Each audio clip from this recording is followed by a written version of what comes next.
जय हिंद दोस्तों। स्वागत है आप सभी का आपके अपने YouTube चैनल पे। तो आशा करते हैं आप लोग अच्छे से होंगे और आपकी तैयारी भी अच्छे से चल रही होगी। तो आज के वीडियो में हम आप लोगों से तैयारी से रिलेटेड ही कुछ इम्पोर्टेंट बात करेंगे।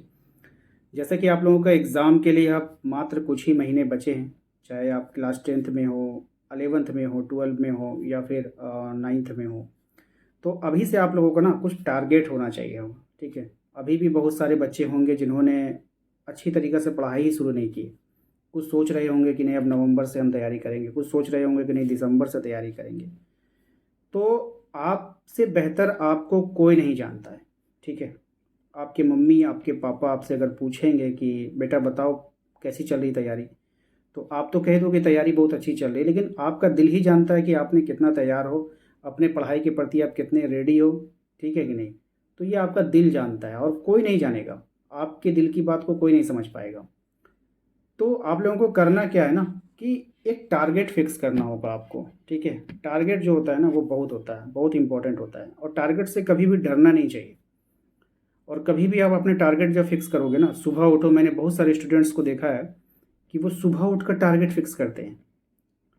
बहुत सारे स्टूडेंट्स को आप देखोगे, मैं जो है 1 तारीख से 2 घंटा मैथ बनाऊंगा, 2 घंटा हिंदी पढ़ूंगा, 2 घंटा साइंस पढ़ूंगा, 2 घंटा सोशल साइंस पढ़ूंगा, लेकिन होगा क्या इससे पता है। इतना हेवी टारगेट वो ले लेते हैं कि आगे चल के वो फेल हो जाते हैं। टारगेट भी ख़त्म, सब कुछ ख़त्म। तो कभी भी गलती से ना बहुत ज़्यादा हेवी टारगेट नहीं लेना चाहिए। आपको छोटे टारगेट से शुरू करना चाहिए, एकदम छोटा टारगेट। मान लो अगर हम आपसे कहें कि आपको साइंस में एक क्वेश्चन याद करना है, सोशल साइंस में एक क्वेश्चन याद करना है, हिंदी में एक क्वेश्चन याद करना है और इंग्लिश में भी एक क्वेश्चन याद करना है, सब सब्जेक्ट की बात कर रहे हैं हम।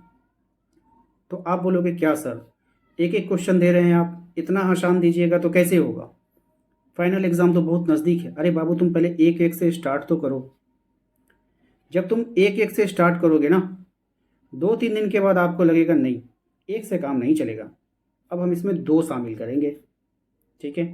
लेकिन अगर हम स्टार्टिंग में ही आपको दो दे दें और आपसे ना हो पाए, अगर मान के चलो हिंदी का कर लिया, विज्ञान भी इंटरेस्टिंग टॉपिक है उसको भी आपने कर लिया, सोशल साइंस अगर आप नहीं कर पाए ना, तो आप फिर वहाँ पे आपका हिम्मत टूट जाएगा। फिर आपको लगेगा ये क्या हो गया भाई, टारगेट पूरा नहीं हो रहा, ये बकवास टारगेट है, हटाओ इसको। यानी आप टारगेट को ही छोड़ दोगे। तो इसीलिए मेरा कहना है कि आप जो भी टारगेट आप लोगे ना, वो छोटे छोटे टारगेट से स्टार्ट करना, ठीक है। तो वक्त आ गया है कि अब अपने एग्ज़ाम को आप फोकस करो, टारगेट फिक्स करो, ठीक है। तो मैंने आप लोगों के लिए एक एग्जाम्पल बनाया। सपोज़ मेरे पास एग्ज़ाम के लिए 29 डेज़ है या फिर 30 डेज़ है। तो हर दिन जब आप क्या करो ना, एक आपके पास जितना भी दिन है आपके एग्ज़ाम के लिए, तो आप उस हिसाब से बना सकते हैं। 11th वालों को पूरा फरवरी मिल जाएगा, ठीक है। और मैट्रिक वालों को बस जनवरी तक, मैट्रिक वालों के लिए टारगेट जनवरी तक, मतलब जनवरी तक के उसके पास टाइम है। और मैट्रिक का और 12 का, ठीक है। आप अगर आप 11th में हो, 9 में हो और 8 में हो, तो फिर आपको मिलेगा वो टाइम, आपको फरवरी तक मिलेगा। तो आप उस हिसाब से तैयारी करना।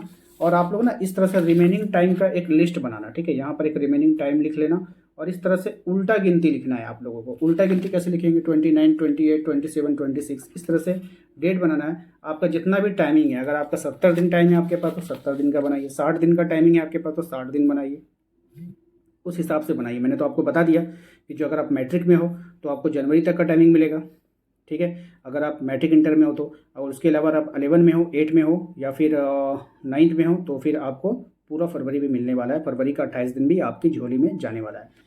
तो इस तरह से बनाने के बाद, जैसे मान के चलो कि आपने कल का टाइम टेबल सेट किया, मतलब कल से आप लोगों का 29 डेज़ अगर बचता है, तो आप क्या करोगे, कल सुबह उठोगे, बस में आया, दिन भर पढ़ाई करना और कुछ मत करना। ये लिस्ट को ना एक दरवाजे पे चिपका देना, जहाँ पे आपका नज़र पड़ता हो आते जाते, वहाँ पे चिपका देना बड़ा ऐसा, ठीक है। और एक मार्कर ले लेना, ठीक है, ब्लैक कलर का। और फिर क्या करना है, जैसे ही आप लोगों का 29 डेज, जैसे कि कल सुबह से अपना पढ़ाई करे या ना करे, घूमे फिरे जो भी करे, रात को सोने से पहले आपको ना इसको काटना है, इसको ऐसे ऐसे करके काटना है। अब जैसे ही इसको काटोगे ना, जैसे ही इसको काटोगे, तो काटने के बाद होगा क्या, आपको ये एहसास होगा कि अब मेरे पास 28 दिन बचे हैं, आज एक दिन ख़त्म हो गया, ठीक है। ये जो रियलाइज़ है ना, ये जो रियलाइज़ है, जो आपके अंदर से आपको मोटिवेट करेगा। आपको किसी और की मोटिवेशन की ज़रूरत नहीं पड़ेगी, आप खुद मोटिवेट होगे पढ़ने के लिए। अगर उस दिन आपने पढ़ाई नहीं किया और अपने हाथों से आप अपने दिन को कम करोगे ना, डेली एक एक दिन कम होगा।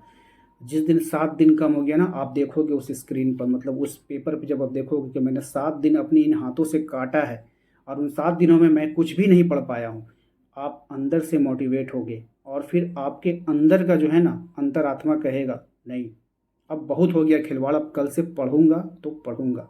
ये होगा आपके साथ।